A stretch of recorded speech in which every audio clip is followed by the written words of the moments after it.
So I guess when I look at your company, you were born international, right? Being the Australian and the American company, and having the Australian CEO and the American CEO.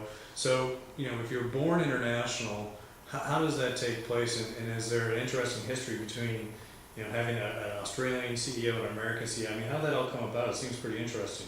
Well, it is interesting.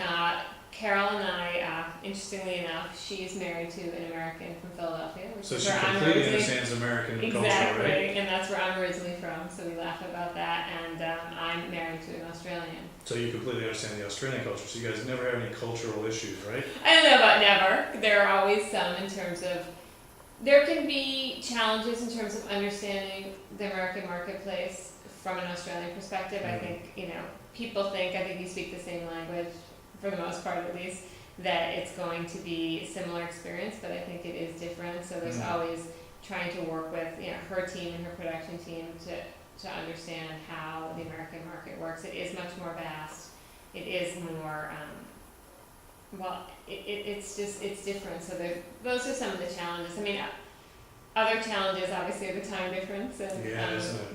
it is. So by the time you're sort of thinking about what you need to get done in your last hour or two of the day, they're just starting, shooting off emails of things that need to be done. So it can be challenging. Ends up that, often she works early morning and I'm up answering emails at night, but it's worked okay. So let me ask you another question. So with that kind of relationship, is Carol in charge of sales and marketing or operations, or how do you break that down? Because it seems like with two people that are really smart like you two, you kind of have to break it down. So how does that work, and how do you figure out who should do what, so to speak?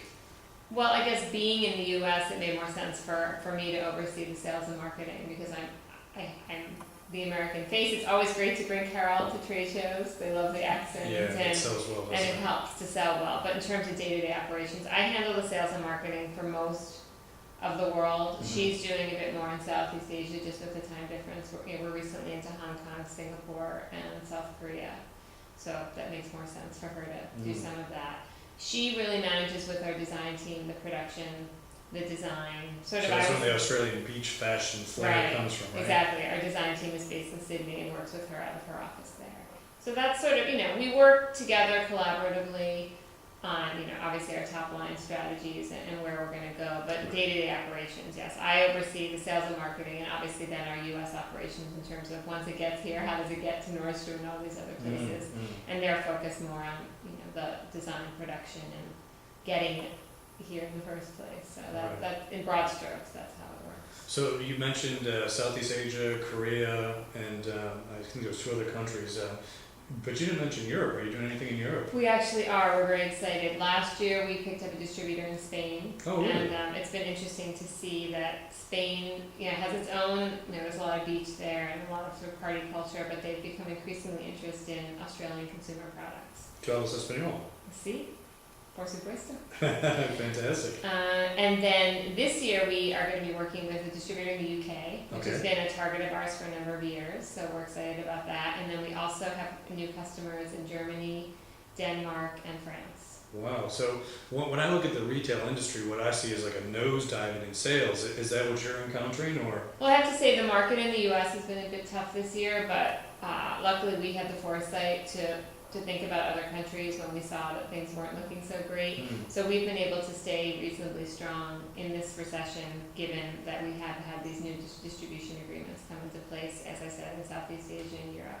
And that at the same time, if I understood you correctly, that you've also divested yourself from your former brand, completely focused on your own. So not only have you divested a former brand or a revenue producer, focused on your own, but gone greater international, and you're still able to keep your sales good during a recession. That seems like a phenomenal feat. Well, we're excited at how things are going, given all the dismal reports on retail, around the holidays and where we're going.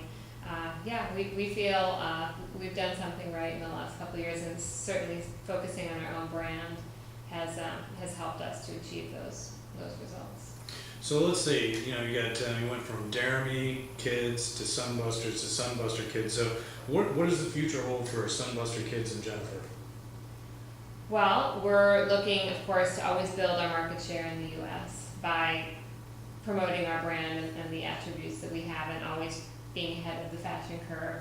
one thing that's interesting is with the increasing awareness of global warming, dangers of the sun, there's always an expanding market of parents for us in the U.S. and I think worldwide.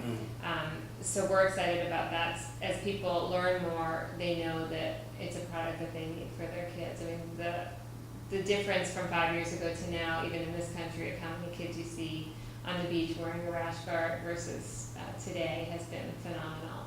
So we really see huge opportunity all over the globe.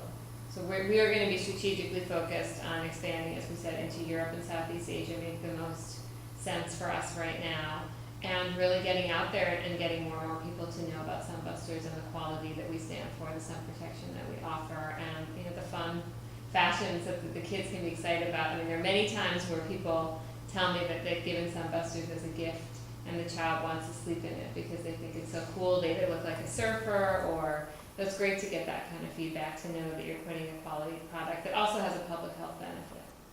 That's great. Well, Jennifer, it sounds like you have a very exciting company. It's been an interesting 6-year ride, hasn't it? Yes, it most certainly has. We're certainly looking forward to the new product, probably the new website launch, I guess next month we're looking at. That should be next month, which we're very excited about, sunbusterskids.com. And we're looking forward to interviewing the next year or two, and you're a multi-millionaire coming back with your next serial entrepreneurial idea, right?